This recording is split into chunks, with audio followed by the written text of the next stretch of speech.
बहुत सी विद्याएं सीख ली थी, परंतु वह कुमार्ग में पढ़कर अपने धर्म और कर्म से भटक गया। वह जुआरी, खेलकूद में संलग्न और गाने बजाने वालों का साथी बन गया। उसने बहुत जल्दी ही अपने पिता की कमाई लुटा दी। उसकी माता उसे रोकती थी, परंतु प्रेम के कारण उसके संबंध में उसके पिता से कुछ ना बताती थी। पुत्र चाहे कितना भी बुरा हो, परंतु माता कभी उसका बुरा नहीं चाहती। यज्ञदत्त जब कभी भी घर आकर अपनी पत्नी से गुणनिधि के बारे में पूछता कि इस समय गुणनिधि कहाँ है, तो वह सदा झूठ बोल देती थी कि और कह देती थी कि घर से बाहर गया हुआ है, या तो वह कहीं स्नान आदि कर रहा होगा या देव मंदिर में बैठकर भगवान का पूजन कर रहा होगा। और असली भेद न जानते हुए उसने गृह सूत्र के अनुसार गुणनिधि का विवाह भी कर दिया। विवाह हो जाने के पश्चात यज्ञदत्त की पत्नी सदा पुत्र को समझाती, तुम्हारे पिता बड़े महात्मा हैं, जब उनको तुम्हारे बारे में मालूम होगा तो इसके लिए मैं तुम्हें और मुझे दोनों को दंड देंगे। तुम्हारा कुल बड़ा पवित्र है और फिर तुम कब यह बुरे काम क्यों करते हो? मेरे बच्चे, तुम्हारा कल्याण इन बुरे कर्मों के छोड़ देने में ही है। परंतु गुणनिधि पर माँ के समझाने का कोई भी प्रभाव न पड़ा। एक दिन उसने अपने पिता की अंगूठी चुरा कर किसी जुआरी को दे दी। जब यज्ञदत्त ने उस जुआरी से पूछा कि अंगूठी उसके हाथ में कैसे आई है, तो जुआरी ने यज्ञदत्त से कहा कि उसने उनकी अंगूठी नहीं चुराई। यज्ञदत्त ने जुआरी की बात सुनकर कहा, सुनो लल्ला, यह मेरी अंगूठी है और मुझे राजा के यहाँ से मिली है। तुम झूठ बोलकर इसे अपनी मत बनाओ, परंतु यह बताओ कि यह अंगूठी तुम्हारे पास कैसे आई है। यज्ञदत्त की बात सुनकर जुआरी को क्रोध आ गया।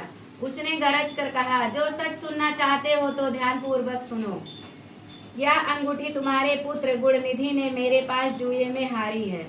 उसने यह अंगूठी ही जुए में नहीं हारी, बल्कि आज तक जुए में बहुत से साधन चुरा कर हारा है।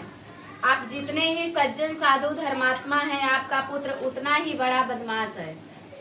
आप इतने बड़े विद्वान होते हुए भी आज तक अपने पुत्र की करतूतों को नहीं जान सके। जुआरी की बात सुनकर यज्ञदत्त को मारे लज्जा के बुरा हाल हो गया।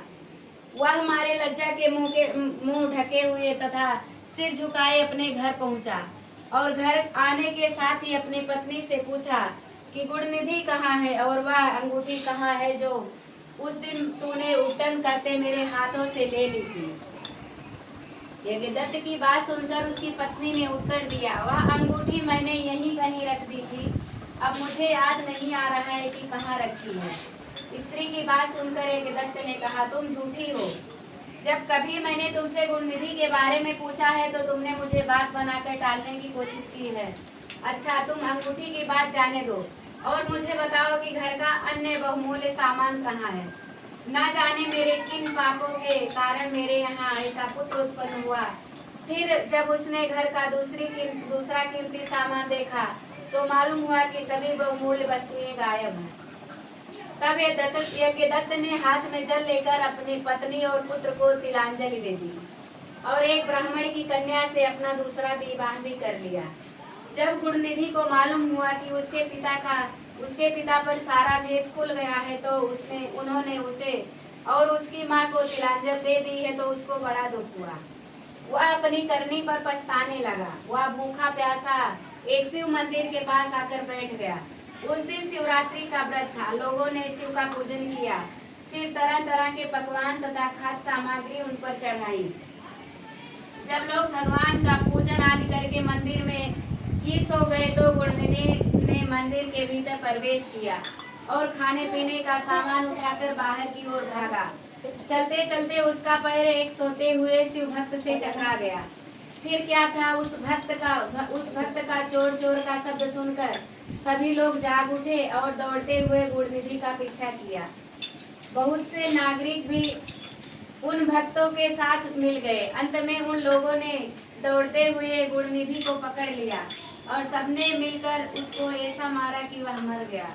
उसके मरने के साथ ही यमदूतों ने आकर उसे घेर लिया और निर्दयता पूर्वक उसे मारने लगे। उधर भगवान सदाशिव ने अपने गणों से कहा, गुणनिधि बड़ा पापी दुराचारी और कुकर्मी है। फिर भी उसने शिवरात्रि का व्रत रखा, जागरण किया है, हमारे पूजन को देखा है, हमारे दर्शन किए हैं। दीप से लिंग के शरीर पर गिरती हुई छाया की इसने निवारण किया है। रात्रि में अपना वस्त्र फाड़कर उसमें बत्ती डाली है। प्रसंगवश इसने हमारे गुणों का श्रवण किया है तथा ऐसे ही और धर्म कार्य किए हैं। अतः वह हमारे लोक को आएगा। उसके पश्चात वह कलिंग देश का राजा होगा। तुम लोग वहां जाकर गुणनिधि को यमदूतों के बंधन से मुक्त करो, क्योंकि हमने उसे अपना लिया है। अतएव भगवान श्री सदाशिव की आज्ञा पाकर विमान पर बैठकर शूलधारी उनके पार्षद भी घटना स्थल पर आ पहुँचे और बोले, यमराज के गणों, तुम अब इस परम धर्मात्मा ब्राह्मण को छोड़ दो, क्योंकि अब इसमें कोई पाप शेष नहीं रहा। यमदूतों ने भगवान श्री सदाशिव के पार्षद से कहा, यो तो आपकी आज्ञा हमारे सिर माथे पर है, मगर यह तो दुष्ट महापापी कुकर्मी, मांस तथा मदिरा का प्रयोग करने वाला, पर स्त्री तथा वेश्यागामी, माता पिता की आज्ञा न मानने वाला, चोर तथा जुआरी है। हम लोग इसीलिए इसको ले जा रहे हैं। यमदूतों की बात सुनकर सदाशिव के पार्षदों ने कहा, तुम मूर्ख हो, वह ब्राह्मण पापी नहीं है। इसका सबसे बड़ा धर्म तो यह है कि इसने पुराना कपड़ा जलाकर शिवालय में प्रकाश किया, रात्रि भर जागरण किया। स्थिर चित्त से शिवालय के द्वार पर बैठकर इसने भगवान श्री सदाशिव के पूजन को देखा और हर कीर्तन को माना। इसलिए भगवान श्री सदाशिव की इच्छा अनुसार यह राजा बनाया जाएगा। और इस प्रकार कहने के पश्चात भगवान श्री सदाशिव के पार्षद गुणनिधि को अपने साथ ले गए। यमदूतों से मुक्ति पाकर गुणनिधि भगवान श्री सदाशिव के पार्षद के साथ विमान पर चढ़कर शिवलोक को गया। यमदूतों ने जाकर सारा वृतांत यमराज से कहा, जिसे सुनकर यमराज ने कहा, जो व्यक्ति भस्म रमाए हुए हो, रुद्राक्ष की माला धारण किए हो, शिवलिंग का पूजन करता हो, श्री सदाशिव के गुणों का गान करता हो, छल से ही सही उसके पास बिल्कुल न जाओ। यमराज ने भगवान श्री सदाशिव को प्रणाम करके कहा, आप इस अनजाने दोष को क्षमा कर दें। चरचवा है गुरु